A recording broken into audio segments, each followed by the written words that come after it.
네, 안녕하세요, 여러분. 자, 오늘은 156쪽 22과 우리 역사의 기원에 대해서 공부할 겁니다. 자, 우리가 역사를 배우다 보면은 바로 이 한반도의 맨 처음에 있었던 나라에 대한 이야기가 나옵니다. 맨 처음에 있었던 나라 이름 뭐예요? 네, 바로 고조선이죠. 고자는 옛 고자 써요. 그리고 아침 조자에 고을선자. 자, 고조선이라고 합니다. 그런데 여러분들 여기에서 이제 이야기 나오는 게 있어요. 원래 맨 처음 나라는 고조선이라는 이름이 아니었어요. 고조선이 아니고요. 원래는 그냥 조선 이렇게 나옵니다. 그럼 여러분들 뭔가 이상하죠? 조선이라는 나라는요. 이성계가 세운 나라였어요. 그렇죠? 이성계가 세운 나라인데 선생님 그러면은 이 이름이 똑같잖아요. 예, 그래서 붙여진 게 바로 고자, 즉 예전에 있었던 조선이다 이렇게 나오는 거예요. 즉 이성계는 바로 이 조선이란 나라를 이어서 간다.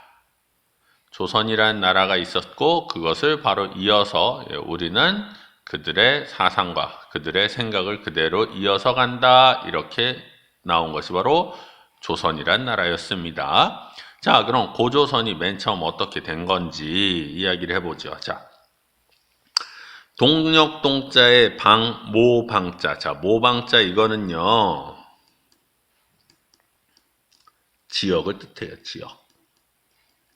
즉 동쪽 지역에 자, 동방 이러면요. 우리가 우리나라라는 걸 알 수 있어요.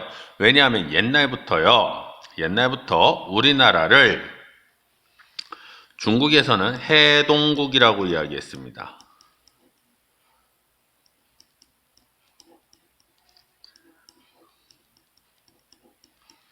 해동국, 즉 바다 동쪽에 있는 나라다.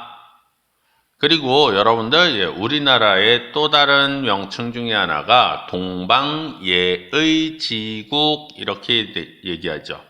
동방예의지국, 즉 동쪽에 있는 예의가 아주 좋은 나라. 자, 여러분들 그러면은 아니 선생님 왜 우리가 동쪽입니까? 옛날에는요 여러분들 모든 생각과 모든 문화는 중국에 있었어요. 즉 지금의 중국을 이야기하는 거지만 옛날에는요 뭐 계속 나라가 변하죠. 뭐 한나라가 있었고 수나라가 있었고 당나라가 있었고 뭐 어쩌고저쩌고 그래요. 자, 바로 그 중국이라는 건요 세상의 중심이라고 믿었었어요. 그런데 그 세상의 중심은 어느 쪽에 있어요? 우리가 동쪽에 있어요. 그렇기 때문에 우리가 동방 이렇게 얘기하고요. 아니면 뭐 해동 아니면 동국 이렇게 이야기합니다. 그래서 여러분들 바로 이 동방이라는 말은 뭐다? 우리나라를 이야기한다. 동방에는요 처음 초자죠. 무 없을 무자, 군 임금 군자에 장 길장자, 즉 군장이라고 하는 것은 왕을 뜻하는 거예요. 임금 중에서도 가장 큰 사람. 자, 우리나라에 처음에 없었어요. 뭐가 없었어요? 임금이 없었어요. 자, 우리나라에는 처음에 임금이 없었답니다. 자, 이게 있을 유자지만 여기에서는 여러분들 뭐 제가 수업했었던 반도 있지만 이거는 어떤 이렇게도 해석이 돼요. 어떤 어느 신인이 신적인 능력을 가지고 있는 사람이 내릴 강자예요. 어조사 우자는 어디에 이렇게 이야기합니다. 자, 그리고 이거는 박달나무 박자예요.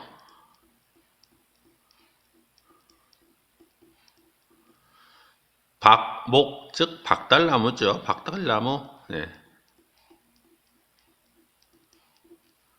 하 아래에 즉 어느 신적인 사람이 내려와요. 어디에 내려와요?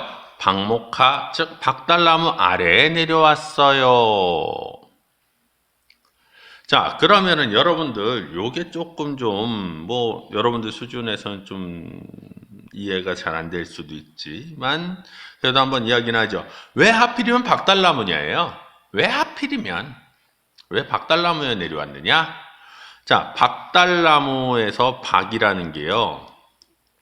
박달이라는 말이요. 이거를 우리나라 말로 박다 이거하고 발음이 비슷해요. 그쵸? 자, 박달이라는 게 밝다라는 발음하고 비슷해요. 즉, 밝다라는 거는 태양을 이야기합니다. 즉, 밝음, 태양. 그래서 바로 해를 상징한다 이거예요. 해를 상징한대요. 뭔가 밝고 뭔가 좋은 기운. 자, 그래서 박달나무라는 거는 그래서 신성시되는 나무예요. 박달나무가.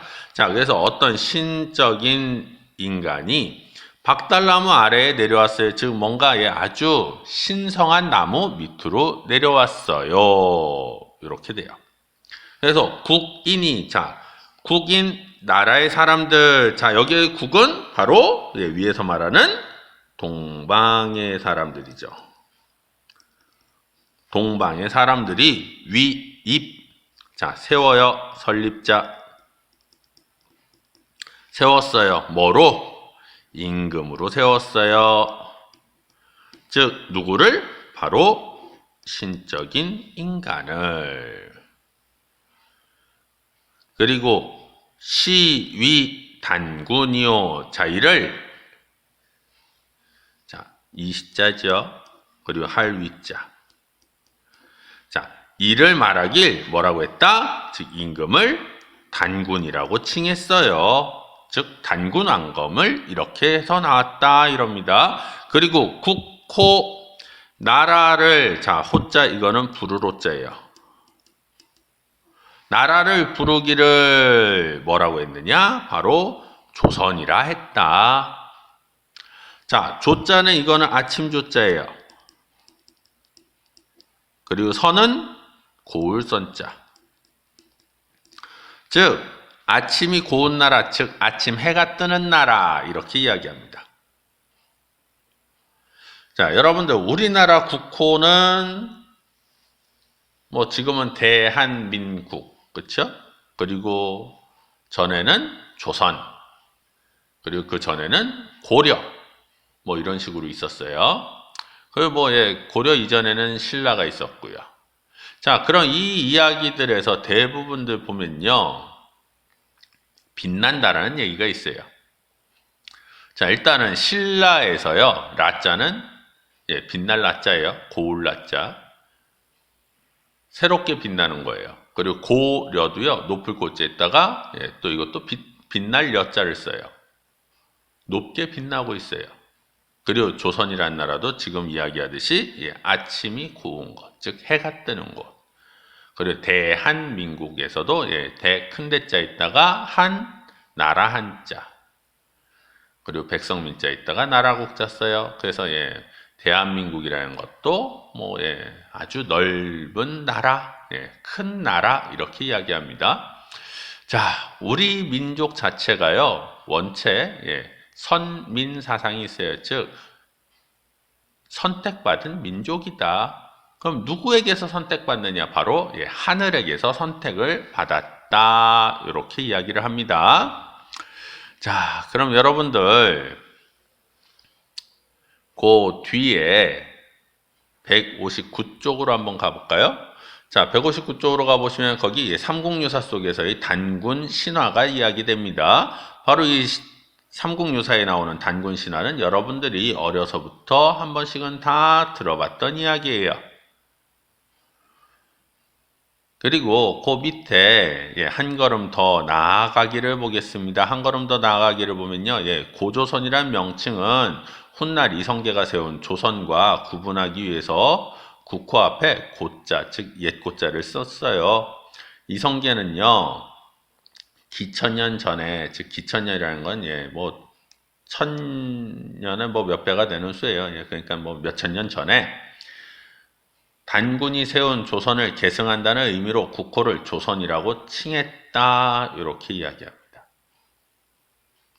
즉 우리나라는 옛날부터 계속해서 뭐 단일 민족 어쩌고저쩌고 하는데요. 사실 우리나라는 단일 민족이 될 수가 없어요. 이유는 삼국유사에 나와요. 삼국유사에서 벌써 뭐 천인과 즉 하늘의 인간과 곰부족과 뭐 호랑이가 뭐 만난다 어쩌고저쩌고 그런 거 보면은 우리는 단일 민족이 될 수가 없어요. 원래 우리는 다문화입니다. 그리고 뭐 역사적으로 진짜 단일 민족이 나오지를 못해요. 자, 그럼 여러분들 오늘의 과제를 내드리겠습니다. 오늘의 과제 바로 단군 단군이 이 나라를 건국하면서 건국 이념을 한번 이야기합니다. 건국 이념. 자, 단군의 건국 이념이 딱 4글자로 돼요. 4글자로. 그거를 한자로 써주세요. 자, 정 모르겠다. 그럼 제가 아예 그것도 말씀드려요. 홍익인간을 한자로 쓰라는 거예요. 홍익인간. 자, 홍익인간 한자로 꼭 써주시기 바랍니다. 그럼 안녕.